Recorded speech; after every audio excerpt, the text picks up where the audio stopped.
Ladies and gentlemen, welcome to the Entrepreneurial Mindset and the question of cognition and motivation of entrepreneurs. Now that we know that entrepreneurs are not born but made, or at least we have a feeling for that they are made, and we're getting closer to how can we make entrepreneurs, the first step is to look into the cognition and the motivation of entrepreneurs in order to better understand if they have a different cognition and motivation than other people. And by that, getting closer to the entrepreneurial thinking and acting. First of all, if you look at entrepreneurs and their situation, they are facing a different kind of situation which they have to manage. And this is very important. And you might remember the definition we started with, that it has to be something new, which is basically reflected here. If you look at managers, not in every situation, but in most of the situations, managers act and manage under a comparably low level of uncertainty.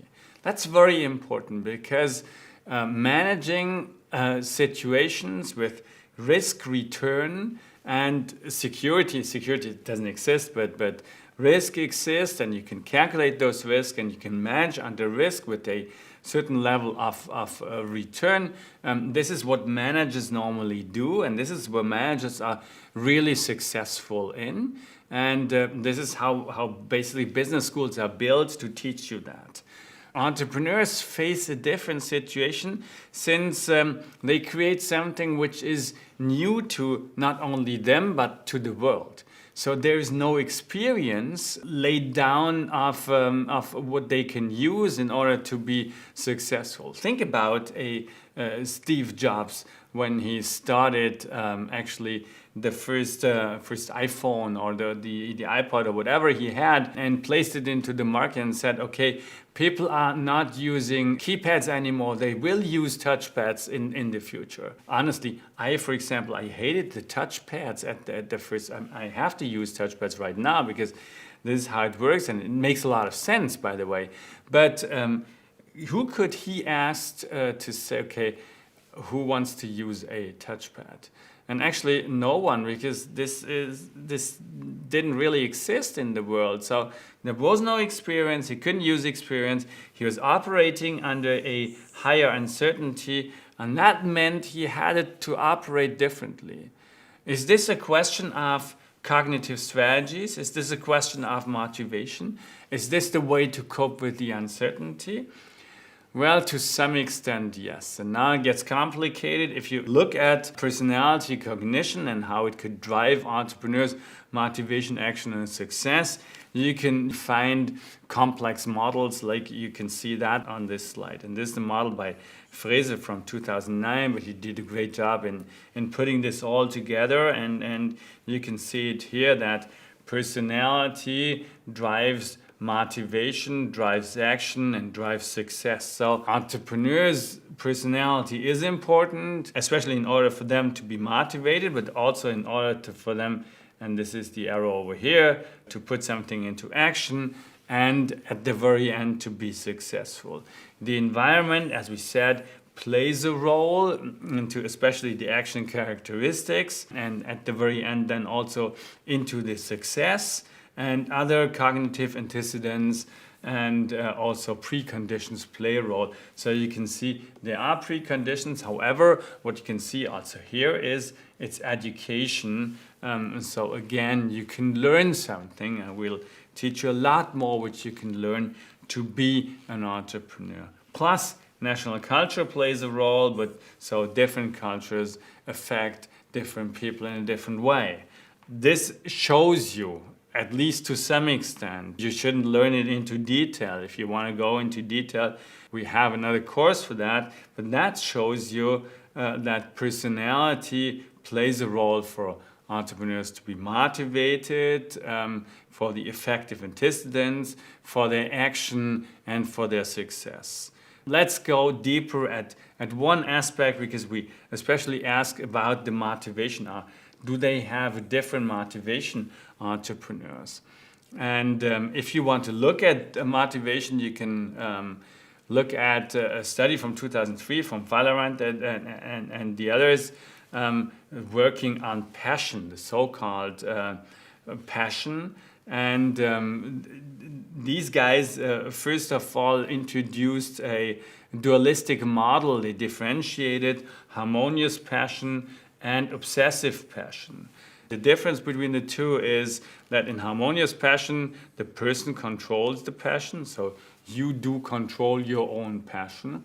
You do have a passion for soccer, but you're in control and you only look soccer matches if you really want it, and so on. And on the other hand, obsessive passion, the passion controls the person, like gambling, for example. When gamblers go into the wrong direction, this is what happens over there. Uncontrollable internal pressure to engage in particular roles. And it's interesting that normally, especially for you as a personality, obsessive passion is associated with negative effects. In entrepreneurship, it still can be associated with a positive effect on the firm. So if you look at some of the great founders, and Steve Jobs is probably an example who were obsessive in their lives. It was good for the company. It was bad for the personality. It was bad for the person. It ended up badly for Steve Jobs, which is not what we really want. This differentiation tells you that passion plays a role and can play a different role in entrepreneurship. If you look deeper into entrepreneurship, what you can do is you can look at the study of Melissa Cardin and the co-authors 10 years after, and she was differentiating three kinds of passion and saying, okay, passion for inventing is something different than passion for founding and passion for developing. However, all three forms of passion play a role for entrepreneurs. And entrepreneurs, if they have a passion for inventing, they seek for new opportunities. They're passionate about coming up with new ideas. They are so-called problem solvers, and Steve Jobs is a typical example for that. He also puts things into action. However, he was really like the visionary idea guy.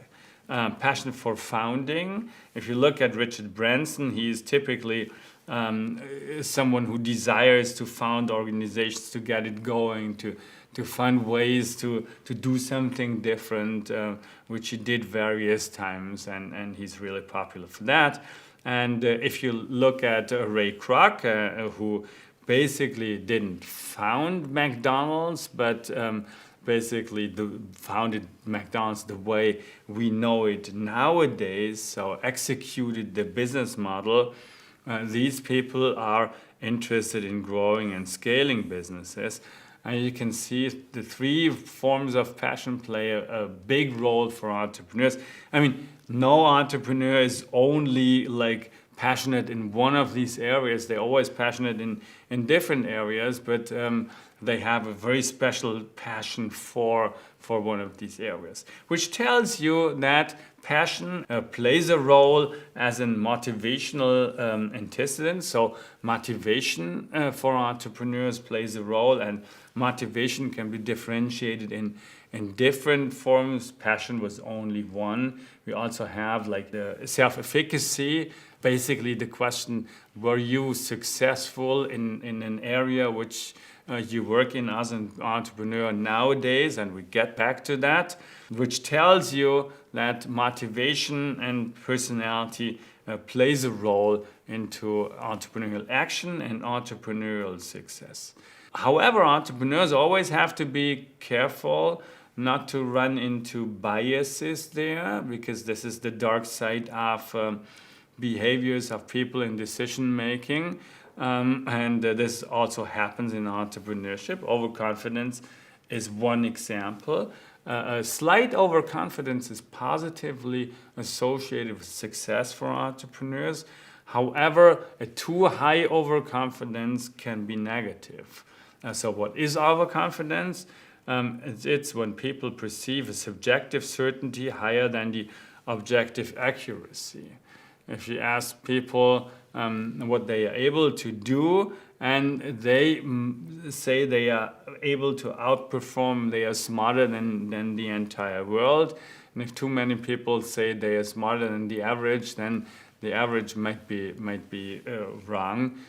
This is overconfidence. And if you look at entrepreneurs, entrepreneurial overconfidence, again, I said it's positive. If you say, I do some things, people tell me don't do it, because then it might be really disruptive and really interesting. However, if you only want to tell the world that you're smart and show the world you're smart, then you're doing the wrong thing because you're not learning enough. Over-optimism goes into the same direction, and there's more biases entrepreneurs can run into and make it difficult to be successful as an entrepreneur, as I described this with the overconfidence. So the self-serving attribution, the illusion of control. Illusion of control is one of the big issues for entrepreneurs, because we see later on that entrepreneurs want to be in control, which is important, because if you can't predict markets, why don't you create markets, be in control, and then you don't need to predict anymore, which is the good thing there.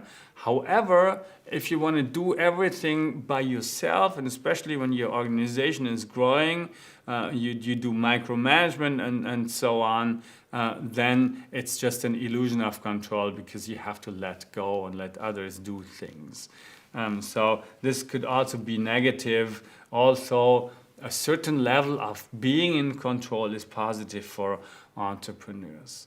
So what you can see is, and if we want to sum the entire chapter up, that entrepreneurial motivation plays a role, behaviors of people plays a role for their action and also for the entrepreneurial success. It's a very complicated field to understand, so we gave you only a couple highlights. But the main point is to act like an entrepreneur, to think and act like an entrepreneur. And this is coming in one of the next chapters.